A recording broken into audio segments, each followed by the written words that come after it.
The Honourable Opposition House Leader is rising on a point of order. Thank you, Mr. Speaker. Mr. Speaker, we've just received the sad news that our colleague Mark Warwa, the member for Langley Aldergrove, has passed away. And I believe that if you seek it, you will receive unanimous consent to suspend the House, to go through routine proceedings and then suspend the House until 12 noon. Thank you. Is there unanimous consent to go through routine proceedings and then suspend the House until 12 noon? Agreed. Tabling of documents. And we'll be speaking more about this later, of course, about our dear friend Mark. Pursuant to Section 79.22 of the Parliament of Canada Act, it is my duty to present to the House a report from the Parliamentary Budget Officer entitled Election Proposal Costing Baseline.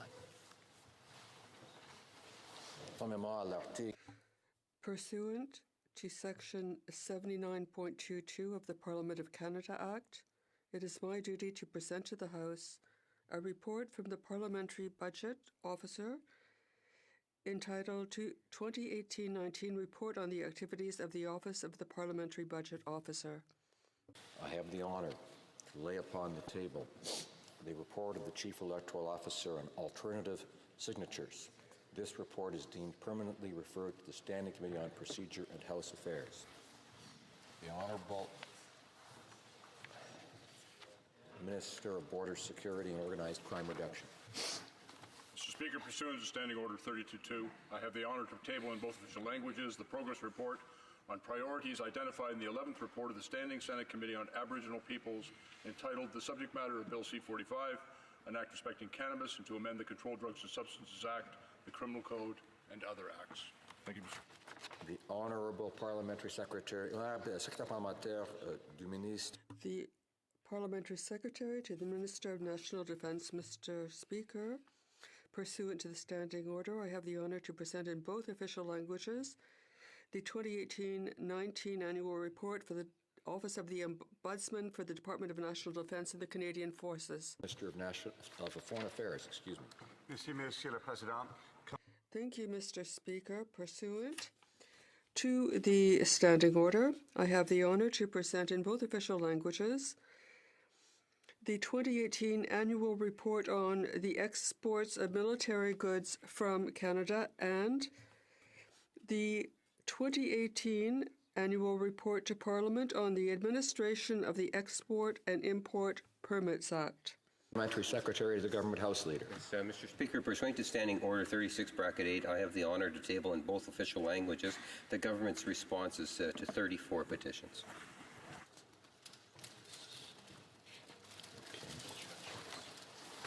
Introduction of government bills. Statements by ministers. Reports from interparliamentary delegations. The Honourable Member, Honourable Député de Sackville, Preston, Chesapeake Kirk. The Honourable Member. Thank you, Mr. Speaker.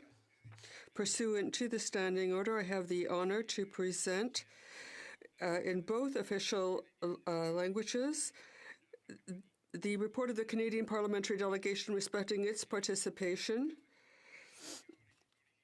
and in the Bureau meeting and the 44th Ordinary Session of the Assemblée Parlementaire de la Francophonie, Quebec City, Canada, July 5th. The Honourable Member for Scarborough-Guildwood. Thank you, Mr. Speaker. I have the honour to present in both official languages the unanimous 38th report of the Standing Committee on Public Safety and National Security entitled Cybersecurity in the Financial Sector as a National Security Issue. Mr. Speaker, the reason that this report is unanimous is that the members worked together in a fashion that would do credit to our Parliament and to the functioning of committees. And I particularly want to take this opportunity to single out each of the members of the committee for their contribution, particularly the member from Montreville for his experience as a CBSA officer and his quarterbacking skills, the member from Laurentides LaBelle, who speaks faster than I can think, the member from Mississauga Lakeshore for his thoughtful interventions, the member from Brampton North for her practical insights, the member from Toronto, Danforth, for her really pointy questions. I also want to recognize the Vice Chair, the member from Charlesbourg, St. Charles, for his really helpful steering of the committee. The member from Medicine Hat, Carlston Warner, who asked very pointed questions from his police background, along with the member from Yellowhead, who also asked very pointed questions from his police background, and the member from Beaulieu-Chambly, who was reasonable and helpful throughout the entire committee process. It is a real example of how, when committees work together, they will succeed and they will provide very helpful insights. And finally, Mr. Speaker, I want to draw your attention to the first recommendation of the committee, which is that the committee recommends that the next Parliament, the House of Commons Standing Committee on Public Safety and National Security, establish a subcommittee dedicated to studying public safety and national security aspects of cyber security, with potential areas of inquiry including international approaches to critical infrastructure protection, impact of emerging technologies, and cyber supply chain security. Mr. Speaker, one of the things we really learned out of this study was that this field is moving so fast that the Parliament of Canada needs to stay on top of cybersecurity in all of its manifestations. It's been a great honor for me to have chaired that committee, and I like to think that that was the success of the committee is entirely due to the cooperation among the members. Thank you, Mr. Speaker, and I look forward to the government's response tabled pursuant to Standing Order 109. Thank you. Introduction of private members' bills. Mr. Arnold, seconded by Mr. Aglinski, moves for leave to introduce a bill entitled An Act to Establish Royal Canadian Mounted Police Day. This motion is deemed adopted. The Honourable Member for North Okanagan-Shuswap. Thank you, Mr. Speaker. I'm honoured to have the opportunity to present this private member's bill today, seconded by my good friend, the member from Yellowhead, friend and colleague. This initiative was started by a small group of constituents in my riding of North Okanagan-Shuswap, and the support has grown exponentially across the region, the province, and now the country. February 1st, 2020 will mark the 100th anniversary of the forming of the Royal Canadian Mounted Police. For almost a century, they have been defending the law, maintaining le droit. This bill would designate February 1st each year as Royal Canadian Mounted Police Day. I recognize that it is the end of this 42nd Parliament, but I look forward to returning in the 43rd Parliament to ensure our national police force, the Royal Canadian Mounted Police, are recognized for their 100th anniversary. And I want to thank the members in my riding, Martin Van Holst and Guy Martin, for their incredible work on this, and I look forward to moving this forward when we return in the fall. Thank you, Mr. Speaker. Mr. Arnold, seconded by Mr. Aglinski, moves that the bill be now read a first time and be printed. This motion is deemed adopted. First reading of this bill, première lecture de ce projet de loi. When shall the bill be read a second time? At the next sitting of the House. Mrs. Cesar Chavans, seconded by Ms. Wilson-Raybould, moves for leave to introduce a bill entitled An Act to Amend the Employment Equity Act. This motion is deemed adopted. The Honourable Member for Whitby. Thank you, Mr. Speaker. It gives me great honor to present this bill in what will be my last act as a Member of Parliament. I would first like to offer my condolences to the family and friends of Mr. Warwa and the community of Langley, Aldergrove. His last speech in this place will be remembered as one of my favorites. I want to thank the member for Vancouver Granville, a woman I am very proud of and will always continue to stand with. I want to thank the members of the Liberal government and the NDP for supporting this bill from the outset, and particularly the member from Portage Lisgar and from Oshawa, who helped me through this process and guided me through this process to get this bill here today. To the Jacqueline Yost, the Legislative Council, the Office of the Law Clerk, and the Parliamentary Council for all of their help in getting me here. I came to this place, Mr. Speaker, to be a voice for the people I represent, for all people that I represent, to raise awareness on issues and to move the status quo and to remove barriers. This bill represents the voices of those both past and present in the federal system, and it is my hope that it will examine and help remove the barriers which prevent them, especially those from the Black community, from achieving success and promotion within the system. Their voices are reflected in this bill, and it is my honor to bring their voices to this place. Thank you, Mr. Speaker. Mrs. Caesar-Chavannes, seconded by Ms. Wilson-Raybould, moves that the bill be now read a first time and be printed. This motion is deemed adopted. First reading of this bill. Pour lecture de ce projet de loi. When shall the bill be read a second time? At the next sitting of the House. Madame Trudel. Ms. Trudel, second by Madame Laverdière, begs leave to table an act to amend the Parks Canada Agency Act, Canada's tentative list for World Heritage protection. This motion is deemed adopted. Mr. Speaker, I am pleased to rise to discuss this bill to protect our parks within the ambit of Canada's tentative list for World Heritage protection. We put in our candidacy for this list. Unfortunately, it was not chosen. We would like the list be revised every 3 years. We would like it to be made up of 15 sites, and we would like a balance to be struck between cultural and natural riches. I hope that this amendment will help there to be a repeated process in order to deal with volunteers and others who work in this area. I would like to thank people who have worked on this for their enormous resolution and perseverance. Ms. Trudel, seconded by Ms. Laverdière, moves that this bill be read a first time and printed. De ce projet de loi. When will this bill be read a second time? At the next sitting of the House. Première lecture de projet. First reading of Senate public bills. Motion. Motions.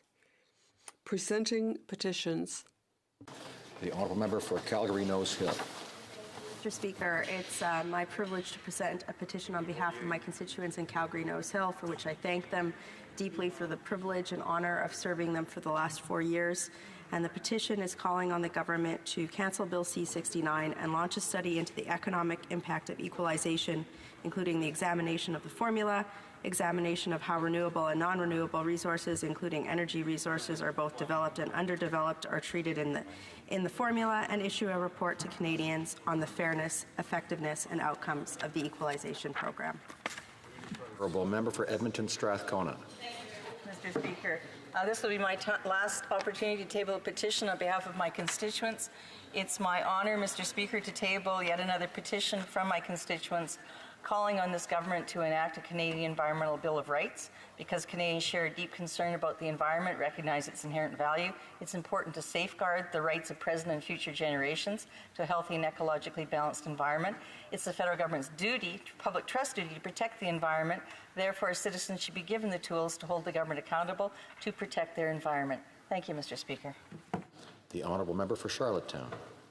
Monsieur le Président, je me lève pour présenter une pétition qui est... Thank you, Mr. Speaker. I'd like to present a petition which was developed by a group of students a few weeks ago.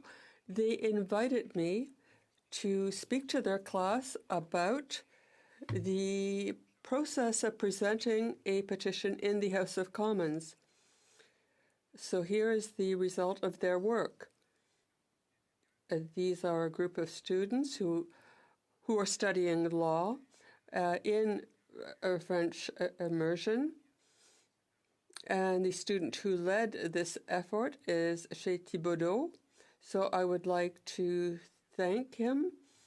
I'd like to thank this young citizen who got over 700 signatures, which has to do with Prince Edward Island. He asks the House of Commons to adopt C-71, having to do with semi-automatic arms, and that these arms should only be used by authorized personnel. Thank you, Mr. Speaker. Lady Smith. Thank you, Mr. Speaker. It's an honor to rise today to present petitions on behalf of my constituents. The first one, I have 4 petitions. The first one calls upon the Minister of Veteran Affairs to remove any statutory limits on back pay eligibility for the disability allowance and work with individual veterans to achieve just and due compensation for disability allowance in a timely manner. The second is a petition that calls upon the Government of Canada to cease incarceration of those who suffer from drug abuse and to begin rehabilitation of said victims back into society through treatment programs, as does Portugal.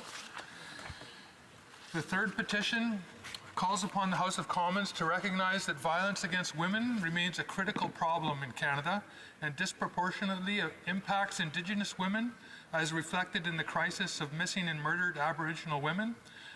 That striving for pay equity and equal participation for women in leadership roles must be political priorities for all members of Parliament, and that shifting cultural attitudes towards women and gender minorities in our society requires structural changes to education and socialization. And finally, this is a petition from my constituents about the DND lands. They're calling for the Department of National Defence to clarify the safe range of the DND rifle range, the safe operation, establish a schedule for public access to the land in the buffer zone of the range, and order a feasibility study to look at relocating the range to a more suitable, less populated site, engage in a community consultation with recreational users, the Regional District of Nanaimo, the City of Nanaimo, and Nanaimo First Nation about future use of this land. Thank you. Député de Portneuf-Jacques-Cartier. The Honourable Member for Portneuf-Jacques-Cartier. I have petitions to table today. The first comes from 6th graders at Arfante des Neiges. The teacher is Mylène Potvin. What a wonderful initiative. They've written to the government. They mobilized, calling for us to reduce the distribution of overpackaging and plastic bags. So I'd like to invite them to continue to mobilize, continue their work. The next petition comes from another municipality, and they're calling on the government to offer access to broadband so that they can have access, like all Canadians, to communication services worthy of the 21st century. So I table this petition in support of the signatories who are from Saint-Turip in my riding. And allow me, Mr. Speaker, to wish all parliamentarians a good summer, to you, to the table officers, pages, everyone who has made this 42nd Parliament an extraordinary one. Thank you. Thank you. South Okanagan, West Kootenay. Thank you, Mr. Speaker. And I rise today here with 2 petitions from residents in my riding of South Okanagan, West Kootenay. The first points out that 1 in 10 Canadians cannot afford their prescription medication, that the current system benefits drug companies and not Canadians, and that a universal pharmacare plan could save our country over $4 billion a year, and that we are the only OECD country that has a universal healthcare system but that does not cover prescription drugs. So they call on the Government of Canada to eliminate the current patchwork system of care, introduce a universal, comprehensive and public pharmacare plan that will reduce drug costs and keep people healthier for longer. And the second petition draws attention to the fact that the Canadian government declared the Snakes tribal group extinct in 1956, and they also point out that the Snakes has actually never, in fact, ceased to exist as a tribal group, that their territory remains unceded, and so these residents call on the government to reverse the wrongful declaration of the extinction of the Snakes tribal group and take immediate steps to recognize the Snakes as an autonomous tribal group within their traditional and ancestral Canadian territory. And I just want to take this opportunity again, since this is the last regular day of this Parliament, to thank you personally for the good job you've done in often very trying circumstances. I really appreciate it, and I think all Canadians do. Thank you. I thank the honourable member for his very kind words. The honourable member for Coverdale Langley City. Thank you, Mr. Speaker. I rise to table a petition concerning the Burns Bog peatland, which is the largest raised peatland in North America on the West Coast. And it's calling on the government to protect species at risk that are on these lands. Mr. Speaker, while I'm standing, I'd like to take this moment to extend my heartfelt condolences to Diane Warawa and her family, and to our shared community of Langley. Mark was a very important person in my life. Prior to entering politics, he was very supportive of my work and career in Parks Canada, did many things for our community, and I know our community is going to miss him tremendously this Canada Day and beyond. So it is indeed a sad day for this House and for our community. Thank you, Mr. Speaker. I thank the member for those powerful comments. The honourable member for New Westminster Burnaby. Thank you very much, Mr. Speaker. It is indeed a sad day, and I know we'll have an opportunity to pay tribute in an hour or two, but I too would like to pass on condolences to Diane Warawa and the children and grandchildren, all of Mark's family. It is a very sad day for the House. I am presenting on behalf of the Elizabeth Fry Society, Mr. Speaker, a few hundred Canadians that add their names to the tens of thousands that have tabled petitions in the House so far. The petition calls on the Government of Canada to extend benefits and allowances to children who are in irregular situations. In a case, of course, Mr. Speaker, where the parent is incarcerated or homeless, or the child is being raised in foster care, those children do not have the right to access the same benefits and allowances that other children do. And this contravenes the United Nations Convention on the Rights of the Children.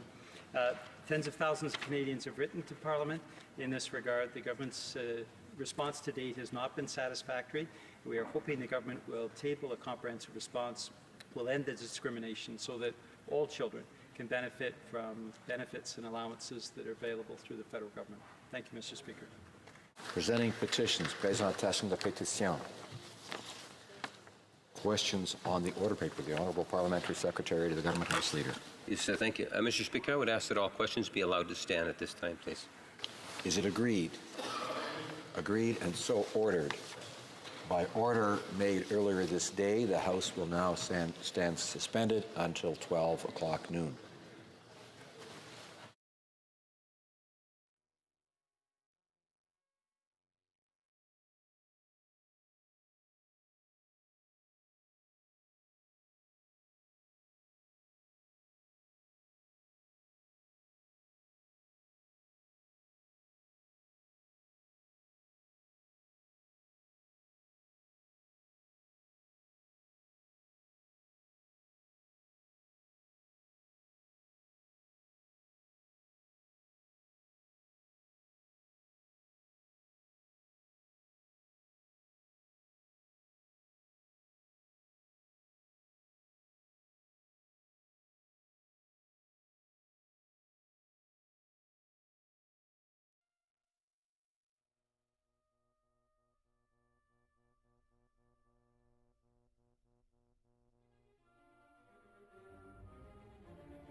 My dear colleagues, there have been discussions among representatives of the parties in the House, and I understand that we will now proceed to tributes to our late colleague, Mark Warwa. I now recognize the member for Abbotsford. Well, thank you, Mr. Speaker. My dear friend, our dear friend, Mark Warwa, died this morning, passed away after a brief but valiant battle against cancer. He died peacefully with his loving wife, Diane, by his side at Langley Hospice. You will all know that Mark announced his retirement from politics in January of this year, well before his cancer diagnosis in April. He had planned in his retirement to continue a community service as chaplain to seniors, something that was very close to his heart. By the way, he wasn't going to be paid for that service. He was just going to contribute back to his community. Sadly, he didn't live long enough to embark upon that new adventure. On May 7th, Mark found enough strength to deliver his farewell speech in this house, right here, sitting over there, which was received with a standing ovation and many tears from his fellow MPs from every party in this House. On May 21st, Mark made his last public appearance, waving from his car and greeting well-wishers at the Fort Langley May Day Parade. Now, for those of you who don't know, Mark began his public life as an Abbotsford City Councillor, serving for 14 years under the tutelage of George Ferguson, Abbotsford's legendary and longest-serving mayor. Mark and I served on City Council together, and along with former Councillor Simon Gibson, we were called the Three Horsemen because of our tendency to vote the same way on many issues. We thoroughly enjoyed our time on council, Mark and I, and we became lifelong friends, as did our wives, Annette and Diane. Mark then moved to federal politics, winning election as the Conservative candidate for the newly formed electoral district of Langley back in June of 2004. And he was re-elected 5 times, and the last time in October of 2015. And you know, as MPs, we love to socialize together. You know, what the public sees in this house is actually quite different than what happens outside of this house, where we're all colleagues, we're all friends, and a lot of us socialize together. One thing we did on our side, there were 5 of us. We called ourselves the MP5. We were all very interested in music and singing gospel music. So we as the MP5 had a chance to sing, as I mentioned in my earlier comments, we had a chance to sing at the National Arts Centre. That went okay. But you should know that of all the repertoire that we had, there was one song that was Mark's favorite. It was, "I Woke Up This Morning Feeling Fine."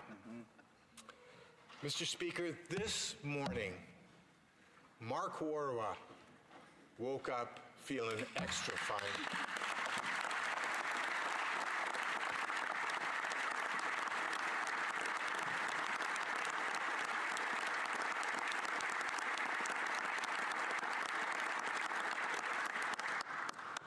You know, Mr. Speaker, Mark loved this place.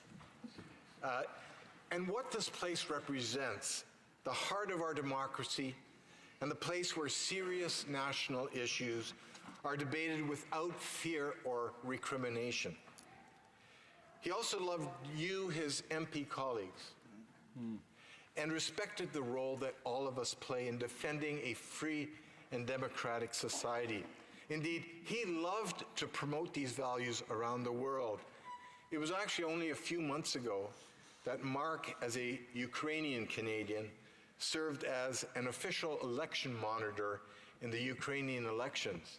Sadly, he had to return to Canada early because of his illness. And I know he was dearly loved by those of us who work in this house.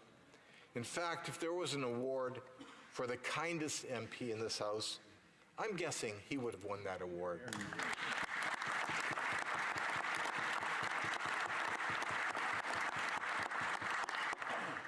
But if you would have asked Mark what was the most important thing in his life, he would have said it was his deep and abiding faith in God's providence and hand on his life. Mark embraced his journey with cancer, as he did most things, with dignity and grace, with courage, with hope, with an open heart and lots of prayer. He was a passionate Christ follower and loved Jesus with all of his heart and soul. And that's what he would have wanted us to have known and remembered him for. Mark was a devoted husband to his wife of 46 years, Diane, and a father to their 5 children, Jonathan, Ryan, Nathan, Eric, and Kristen. And of course, he was a grandparent as well to 10 grandchildren. Together, we grieve with all of them, but not as those without hope. Mark knew where he was going and what his final glorious destination would be. To all of the Warwa family, we say thank you. You have shared Mark with us for so many years. Thank you for his service to Canada and for his commitment to promoting the values that all of us hold so dear.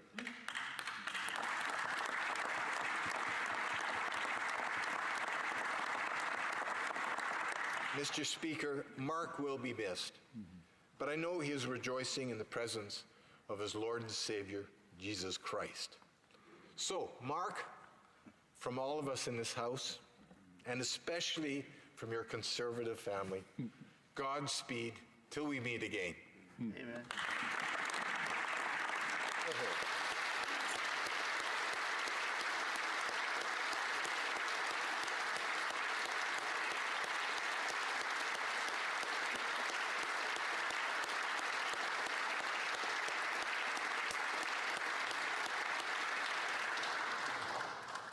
The honourable member for Cloverdale, Langley City. Mr. Speaker, I was deeply saddened to learn this morning of the passing of our colleague in this House, Mark Warawa, a man who proudly represented his constituency of Langley-Aldergrove this term and the communities of the Township of Langley and Langley City, or the Langleys as we call them locally, since 2004. I met Mark and his wife Diane shortly after my wife and I moved with our family to the Township of Langley in 2005. I was a manager with Parks Canada based at Fort Langley National Historic Site. Mark loved participating in special events at the fort, fondly known as the birthplace of BC. Mark embraced the roots of our community and commissioned a period gentleman's outfit to wear at special events, including the community's May Day celebrations, Canada Day, Douglas Day, and other events. The community always looked forward to Mark's Canada Day cupcake cakes that he proudly served each and every Canada Day. Mark loved participating in citizenship ceremonies at the fort, sharing the story of his family's journey to Canada and the opportunities that our rich land gave them, including to Mark personally and his ability to serve in office on behalf of his constituents. Mark was a huge supporter of the fort and attended every event possible. I got to know him and his love for our community through almost a decade of working together in a nonpartisan fashion. I respected Mark deeply for his caring manner. Mark and his wife Diane were at as many community events as possible, and I always enjoyed encountering both of them around the Langleys. On a family trip to Ottawa several years back, Mark insisted on touring my family around Parliament Hill. He staged mock media interviews with my 3 children. He introduced us to the excellent staff in the dining room. He proudly shared this place and the honor it is to serve with my family. The look in his eyes of excitement, of honor, and of humility is a look I will always remember, and one that I have tried to emulate during my time in this chamber. For the 2015 election, the Langleys were divided into 2 new ridings. I was elected to represent Cloverdale Langley City. Upon taking office, Mark reached out and helped my team get up and running. There were cases from before the election that Mark knew, and he helped my team resolve these files. He provided valuable advice to me on setting up offices in Ottawa and at home and was a huge mentor in those early days. We were able to serve together on the Special Joint Committee on Medical Assistance in Dying, as well as the Environment and Sustainable Development Committee. I admired Mark's deep commitment to his personal beliefs and his faith. His trust in his Lord and God provided him much strength during his brief but valiant fight with cancer. On behalf of the Prime Minister, the government, and all my Liberal colleagues, I offer our deepest condolences to Mark's family, his wife Diane, his 5 children Jonathan, Ryan, Nathan, Eric, and Kristen, to their spouses and Mark's 10 grandchildren of whom he was so fiercely proud, as well as Mark's entire Conservative family. Thank you to Mark's family and to the residents of the Langleys for having shared Mark with Canada over these past 15 years. Mark will be missed. Thank you, Mr. Speaker.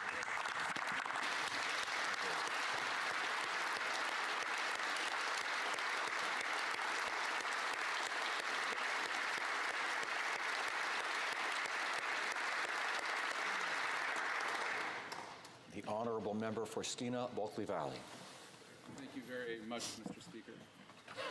Thank you, Speaker. Today I rise to join with colleagues in paying tribute to a friend and colleague in Mark Warawa. I think all of us would agree that we would have given anything to be talking about anything else here today than Mark's passing. I think it's such a tribute to Mark that there are so many of us here today choosing not to head home to our own families, and that all parties are here in independence, regardless of whether we often or even ever agreed with Mark on his politics and his policies, and I'm including my Conservative colleagues in that he was a man of such deep faith and conviction, and he held those convictions with such a degree of grace and certainty that is, I think, sometimes too rare in our world. Today was meant to be a day of ending as we conclude this Parliament. As we reflect back as parliamentarians on our time here, be it these past 4 years or for some of us many more years, and it is also a day by bad circumstance that we are talking about a different kind of ending. It is a privilege to stand in this place, colleagues. Mark always saw that to be true as well for him, so much so that even as he was so sick, he was determined to come back and give his farewell address to the House, despite his doctors not necessarily agreeing with that. I'm honored to speak on behalf of my New Democratic colleagues. Mark was an opponent, yet never an enemy. Our friendship was most unlikely. We come from different generations and opposite ends of the political spectrum on most every issue, yet we found some common ground in the humanity that we could share in this place. And I think I can speak for many colleagues who also saw that humanity on display. I do have to tell one story, though. I was reflecting this morning that one day in the heat of debate, I said something that really upset Mark, and I honestly don't remember what it is. I have one of those memories, I guess. And Mark came right up to me in my seat and got right in my face and was real mad and was almost on the edge of saying, "Step outside." He was so mad. And I was a bit shocked. It seemed out of character for him. And yet within minutes, he was back at my desk, apologizing and wanting to make things right. And I think it's important to consider that I don't remember what we were arguing about. But I do remember the apology. I do remember the humanity. For him, I think politics was very personal, but he never made it personal. That's a rare gift, actually. I was raised in the church, and I don't claim to know definitively what a good Christian is, but I think Mark strove in every way to be one. I also think we're talking a lot about family here today, political family and Mark's family, Diane, Jonathan, Ryan, Nathan, Eric, and Kristen. There are families we are born into, and there are families that we choose. Diane and Mark were married for just a little bit less time than I've been alive. And Mark, in his final comments to me, said, "I always thought of you as a son." Again, curious and somewhat unlikely, our friendship. Today is about an ending. It is about mourning, and it is about honoring. I join with my colleagues and my friends in honoring the memory of Mark and wish Diane and his entire family the very best and peace. Thank you very much.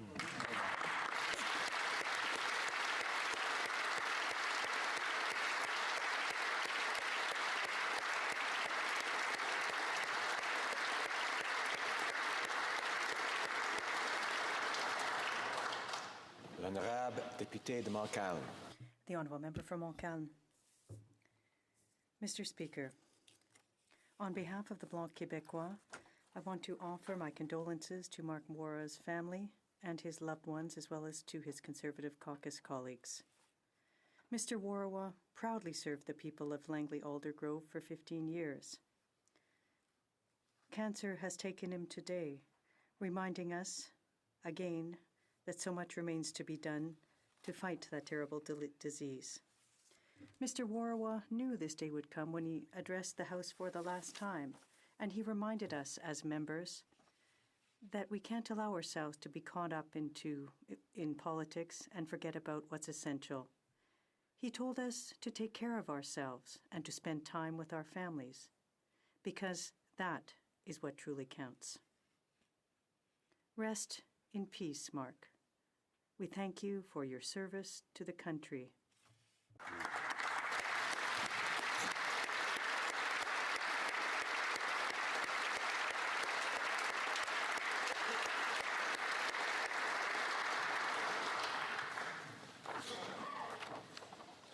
The Honourable Member for Saanich Gulf Islands.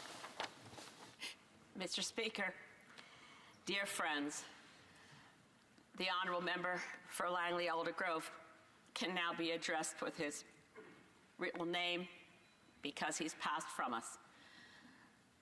Mark Wara was a dear friend of mine, and I want to identify some of the things about my experience of knowing Mark in expressing my deep condolences to Diane. I have to say, one of the things that you noticed right away about Mark was it was Mark and Diane. When sometimes I call it the school bus, the plane that leaves Vancouver and brings BC MPs to Ottawa every week, if there was a spouse that was almost always there, it was Diane. I think she traveled to Ottawa with Mark more often than most. And I know how hard this is right now. Mark is, as we know, in the arms of our Lord. And it is Diane to whom we send our prayers and deepest condolences for her to have strength in this difficult time. But this is how I knew Mark. Before I was elected to this place, Mr. Speaker, and I was elected in 2011, but from 2006 to 2011, Mark Warra had the title of Parliamentary Secretary to the Minister of Environment. So I worked with him often. I talked to him often. And although we didn't agree on policy, it was clear that his personal commitment, he and Diane, had done many things in their own home to make, I think they had solar panels, they composted, he could go on and on. He really was committed to doing those things in his own life to make this a better world. He also created in Langley a local award for environmental heroes. It mattered to him. And he did things in his own way and he never would have thwarted policies of his own party. I'm not suggesting that at all. But he was committed, and he did take the time to talk to me, and as we've heard, in always respectful ways. Now, when I was elected, I got to know Mark in a whole new way. And I hope Canadians will be happy to know that such a thing exists. We don't talk about it very much here. But the one truly nonpartisan thing that happens in this place every single Wednesday morning at 7 a.m., my brother from Crowfoot Battleford looks at me and I'm going to start crying. We gather in prayer every Wednesday morning, and it keeps me going, goodness knows, to know that despite the fact that we may not agree on anything, we're able to love each other. And I loved Mark. He was such a clear, focused, devoted to the Lord in his day-to-day life, and as you've heard from other members from other parties, in how he conducted himself in this place. He was also, and this was a brave thing he did, he had real courage, and this is one of those instances that we've talked about lately in the Committee on Procedure and House Affairs, how to reduce the role of the party whips in controlling what happens here. There are a lot of people who talk about it, but in my experience in 8 years, Mark Warra was the bravest in standing up against a party whip and saying, I was going to give my member's statement, my SO Standing Order 31 statement, and I was told by the whip I wasn't allowed to bring it forward. The Speaker at the time ruled on that. 11 other members of Parliament, including many members of Mark's own party, stood up to agree with him. I just want it remembered that Mark stood up for democracy in this place when he could have been afraid, when he could have taken the easy route and not thwarted his party whip. He had confidence in the right of every member of Parliament in this place to speak what was on their hearts, to speak what they wanted to say in their own 60-second opportunity every few months. And he stood up on principle and asked for the Speaker to rule that his rights had been violated. That was brave. So, of many things about Mark Warra's life, he will be remembered. As you've heard from the member for Abbotsford, a community champion, working at the local level in municipal government, coming to this place, and as the member for Skeena-Bulkley Valley so rightly said, someone known for his kindness. I also want him remembered for his willingness to reach across party lines. There was a moment, this is my last story, I promise, but a student from Langley contacted me. It was on an Adventures in Citizenship program. And he said, I'm supposed to have lunch with my own MP, but I'm not a conservative, so I'd like to meet you instead. And I said, you know, your own MP is a great guy. I think you should have lunch with both of us. So I asked Mark, and he said, absolutely, let's both take our student to lunch. We had this wonderful, wide-ranging conversation about environmental goals. And I could see this young high school student, his eyes lit up because he realized you didn't have to be a conservative to love your MP. You just had to know him and know that he really was doing the best he could by his own lights every single day. And then, in a truly generous gesture, Mark picked up the tab. That was, I have to say, that doesn't happen every day around here or anywhere. So, God bless you, Mark.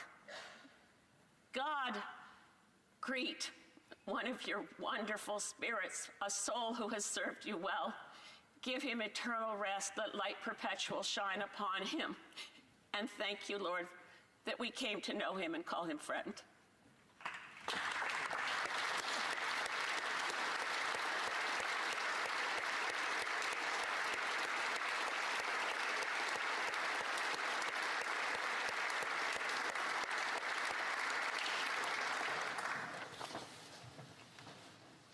I want to thank the honourable members for Abbotsford, for Cloverdale, Langley City, for Skeena Bulkley Valley, Margaretaki de Montcalm, the honourable member for Saanich Gulf Islands for their very eloquent comments to which I think we all want to attach ourselves. Mark Warawa was missed by all of us. He was a dedicated member of Parliament whose constituents' faith in him returned him to the House an impressive 5 times. Even more importantly, he was a good and kind man. I knew him for many years. We served together on the Committee on Natural Resources, and we would often chat, walking back and forth to committee, between the House and the committee. In all the years I knew him, whether it was privately or in the House or in committee, I never once heard him speak to or about anyone with malice. He spoke here, of course, on May 7th, his last appearance in the House, and it seems like only moments ago. I can imagine that. And he spoke with a calm and serene confidence and courage. He still had some hope that maybe there'd be a solution for him, something that would overcome this problem with cancer, but he also knew what might lie ahead, and he faced it with serenity and courage. He spoke about his work as a member of Parliament, his love for this place, his love for his constituents. He spoke, of course, about his wife, Diane, his love for her and for his children and his grandchildren, to whom we all offer our condolences. Those people meant a lot to him, as I know his constituents did. Colleagues, if we are all the poorer for his passing, we are the richer for having known him.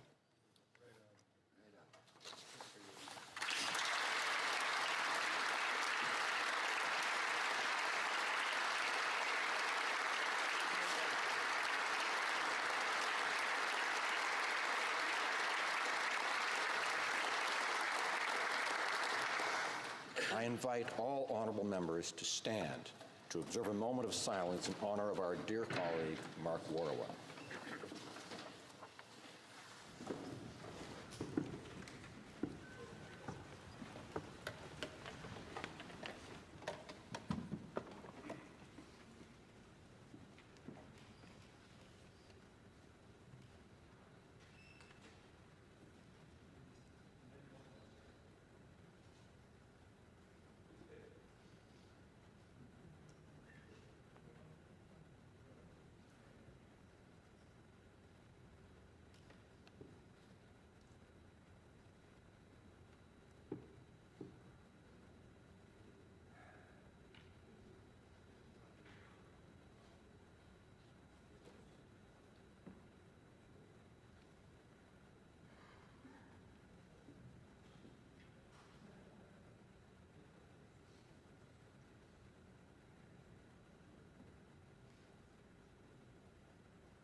Thank you. Merci beaucoup.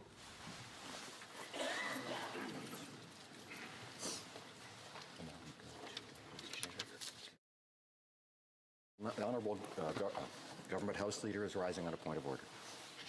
Mr. Speaker, there have been discussions amongst the parties, and if you seek it, I think you will find unanimous consent for the following motion: that notwithstanding any standing order, special order, or usual practice of the House, A, the amendment to the motion respecting the Senate amendments to Bill C-83, an act to amend the Corrections and Conditional Release Act, and another act be deemed negatived on division, and the main motion be deemed carried on division.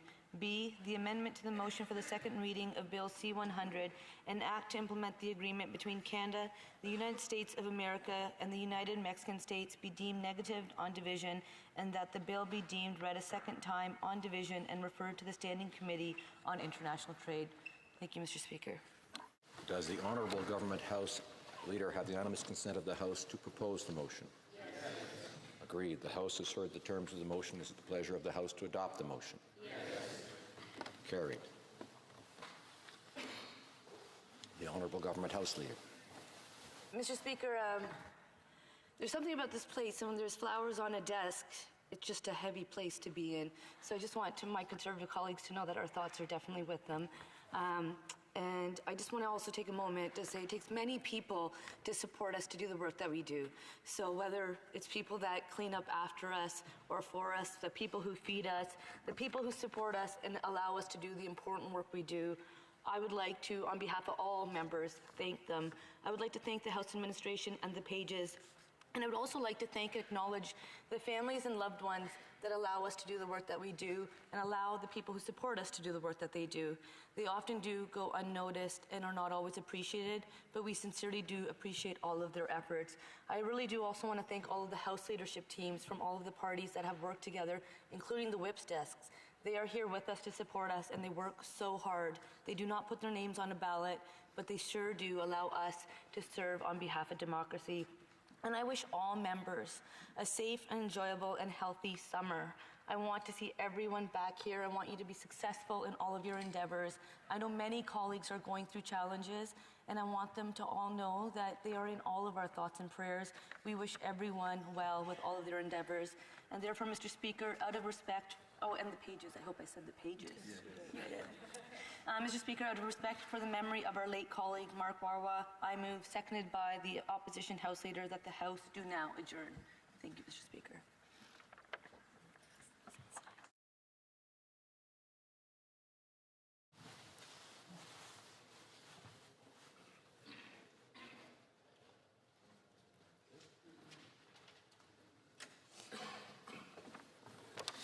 May I first attach myself to the comments about our appreciation that we all have for all of the staff of this place. I don't like to start listing them all because I might miss some, but a couple come to mind, and that would be the people who clean for us. When we come, some of us here very early in the morning, we'll find them finishing their work that they've been doing overnight. And there are those who move furniture around, and there are many others, so many others, interpreters, so many others. Again, I started to list, but I better stop. But so many that do so much great work for us.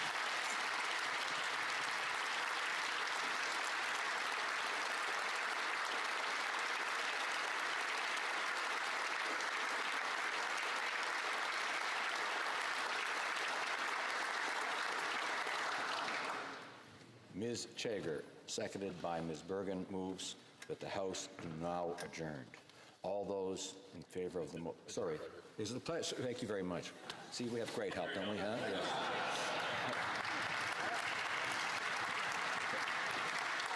Yes. Is it the pleasure of the House to adopt the motion? Yes. Carried. Accordingly, pursuant to order made Wednesday, June 19, 2019, the House stands adjourned until Monday, September 16, 2019 at 11 a.m. pursuant to Standing Orders 28-2 and 24-1. Don't think it'll sit that date.